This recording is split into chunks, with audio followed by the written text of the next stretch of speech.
तो दोस्तों कैसे मैं अपने 4-5 दिन के लॉस को एक सिंगल ट्रेड में सारा रिकवर कर लेता हूँ, तो यही आज की इस वीडियो में तुम्हें सीखने को मिलेगा। और आखिरी में तुम्हें एक ऐसी स्ट्रेटेजी बताऊंगा जिसको तुम दिन में मल्टीपल टाइम यूज़ कर सकते हो और जो कि 75 से 80% तक एक्यूरेट रहती है ना। तो तुम छोटे छोटे लॉस देके अपना बड़ा बड़ा टारगेट बुक कर सकते हो। तो वीडियो को लाइक कर देना, चैनल को सब्सक्राइब कर देना, जिससे और भी लोगों की हेल्प होगी और चैनल को भी ग्रो करने में बहुत हेल्प मिलेगी। तो वीडियो स्टार्ट करते हैं, बने रहना आखिरी तक क्योंकि वीडियो बहुत इन्फॉर्मेटिव होने वाली है। वीडियो स्टार्ट करते हैं। लो भाइयों, यू आ गए अपन अपने चार्ट पे। तो अपन ने किस चीज़ों को देखते हुए अपनी एंट्री बनाई अपन वो समझते हैं पहले, ठीक है। तो मैंने पहले देखा भाई कि जो लाइन है ना वो एक इंपॉर्टेंट रेजिस्टेंस एरिया है। तो जिस रेजिस्टेंस एरिया को देखते हुए मैंने अपनी एक एंट्री बनाई, ठीक है। फिर मैं अपने गया 4 आवर के टाइम फ्रेम पे। 4 आवर के टाइम फ्रेम पे जब गया तो ये जो तुम्हें बॉक्स दिख रहा है, ठीक है, ये ऑलरेडी मैंने बना के रखा है। ये जो बॉक्स दिख रहा है तुम्हें, इसके बेसिस पे मतलब इस कैंडल के बेसिस पे मैंने अपनी आने वाली एंट्री बनाई। फिर मैं गया 1 आवर टाइम फ्रेम पे, ठीक है। 1 आवर टाइम फ्रेम पे गया तो मेरे को दिखा भाई लो भाई, यहाँ पे एक इंपॉर्टेंट रेजिस्टेंस एरिया है। ये देखो, ये रेजिस्टेंस एरिया है पूरा, है ना। इस रेजिस्टेंस एरिया का बढ़िया से ब्रेकआउट आ रहा था 15 मिनट टाइम फ्रेम पे। 15 मिनट टाइम फ्रेम पे जैसे ये कैंडल क्लोज करी, ये वाली कैंडल, इस कैंडल के क्लोज करने के बाद मैं एंट्री तो यहीं पे लेने वाला था, लेकिन कुछ श्योर नहीं था क्योंकि इंपॉर्टेंट रेजिस्टेंस एरिया है। यहाँ से क्या था, अपना नीचे भी आ सकता था मार्केट। लेकिन ये इसको बढ़िया सी स्ट्रेंथ के साथ ब्रेकआउट किया और ब्रेकआउट करने के बाद मैंने अपने 5 मिनट टाइम फ्रेम पे गया। 5 मिनट टाइम फ्रेम पे गया तो भाई इसको ये कैंडल ने ब्रेकआउट दिया। फिर ये रेड कैंडल बनी। हो सकता था कि ये ट्रैप भी बन जाए ब्रेकआउट होने के बाद, लेकिन ये ट्रैप नहीं था, ट्रैप नहीं बना। फिर ये जो कैंडल क्लोज करी, इस कैंडल की क्लोजिंग के लगभग 30 सेकेंड्स पहले मैंने यहाँ पे अपनी एंट्री बना ली, ठीक है। ये बनाई थी मैंने 1 मिनट के टाइम फ्रेम पर। तो अपन फिर चले गए 1 मिनट के टाइम फ्रेम पर। वो भाई तुम समझ पा रहे होगे तो कैसे मार्केट अपना बिल्कुल धीरे धीरे धीरे धीरे दिन में बिल्कुल फिर यहाँ से घोड़े की चाल पकड़ते हुए अपना ऊपर जाना चालू कर दिया था। तो मैंने इस कैंडल को देखा। मैंने 2 ट्रेड बनाए थे, पता तुम्हें। एक ट्रेड मैंने यहाँ कहीं किया था और मैंने यहाँ पे स्टॉप लॉस ले लिया था।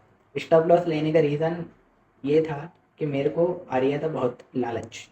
लालच आ रहा था, मतलब ग्रीड आ रहा था, सॉरी, मेरे को डर लग रहा था, फियर हो रहा था बहुत ज़्यादा। तो मैंने यहाँ पे स्टॉप लॉस दे दिया, ठीक है। अगर स्टॉप लॉस नहीं देता तो ये ट्रेड जो था ना वो पता नहीं कितना ही प्रॉफिट देता, $50 प्रॉफिट देता एटलीस्ट। लेकिन फिर से मैंने थोड़ी समझदारी दिखाते हुए एक एंट्री बनाई, क्योंकि यहाँ पे एक अपना ब्रेकआउट भी आया था, पुल बैक भी आ गया था और ये चैनल का जो था ये ब्रेकआउट भी मिल गया था। तो इस कैंडल ने बढ़िया सा एक ब्रेकआउट दे दिया, जिसके बाद अपन ने एंट्री बना ली, है ना। और एंट्री लेने के क्या रीज़न था, देखो, एंट्री लेने के मल्टीपल रीज़न, एंट्री लेने के मल्टीपल रीजंस थे, ठीक है। तो 5 मिनट पे अगर अपन जाएँ, पहले तो भाई देखो बहुत ही स्ट्रेंथ में बाइंग आ रही थी। बाइंग के बाद पुल बैक आया था और पुल बैक के बाद एक बढ़िया सी कैंडल जो क्लोज करी, ठीक है। बढ़िया सी कैंडल, प्राइस एक्शन बढ़िया था। उसके बाद अपना जो EMA था वो भी फेवर में था, फेवर में था। उसके बाद जो स्टॉप लॉस आ रहा था 1 मिनट टाइम फ्रेम पे बहुत ही छोटा आ रहा था। इतना छोटा है कि लोग हंसने लगते हैं देख देख के भाई कि मैं क्या स्टॉप लॉस देता हूँ। दिखाऊँ मैं क्या स्टॉप लॉस देता हूँ, ये देखो। तो अपन ने जो करेंटली इस ट्रेड में प्रॉफिट बुक किया हुआ है $28। इसको इग्नोर करें क्योंकि profit and losses are the part of the game. लेकिन अपन देखेंगे अपन किस तरीके से लॉस लेते हैं। तो $1.91, ठीक है, देख के शर्म आ जाएगी इतना छोटा लॉस। $0.13, $3.81। तो ये मैंने पिछले 4-5 दिन में ये कितना अपना एक, तो 16 तारीख से आज है 22 तारीख, ठीक है। तो अपन ने कितने चिंदीगिरी करी है बिल्कुल लॉस देने में, एक चिंदीगिरी नहीं करी है, जो कि अपन ने $7 का एक लॉस लिया है, ठीक है। तो उसके अलावा अपन ने सारी ट्रेड के लॉसेस में पूरी चिंदीगिरी करी है। चिंदीगिरी नहीं है, छोटे छोटे लॉसेस लिए गए हैं। बाकी जो अपना प्रॉफिट है वो एक प्रॉफिट जो रहता है अपना एंटायर 5-10 दिन का जितना भी लॉस रहता है वो क्या कर देता है, पूरा कवर कर देता है, ठीक है।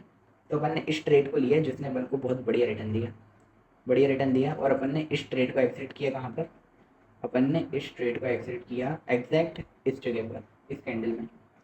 किस कैंडल में, इस कैंडल में। अगर अपन इसको एग्जिट नहीं करते, अब देखो एग्जिट करने का भी रीज़न तुम सुन लो, ठीक है।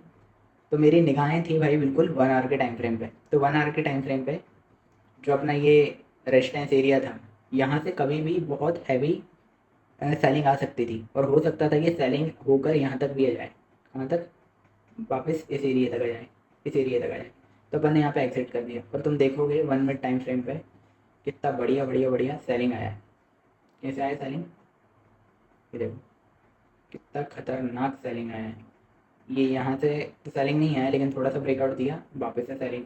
और तुम्हें पता ही है भाई, अपन जितने भी अपने जब प्रॉफिट में जाने लगता है अपना ट्रेड, तो अपन ट्रेल कर देते हैं। वो ट्रेल कर देते तो वैसे भी अपना स्टॉप लॉस हिट हो जाता है ना, ट्रेल के बाद भी प्रॉफिट आ जाता थोड़ा बहुत, वो अलग बात है।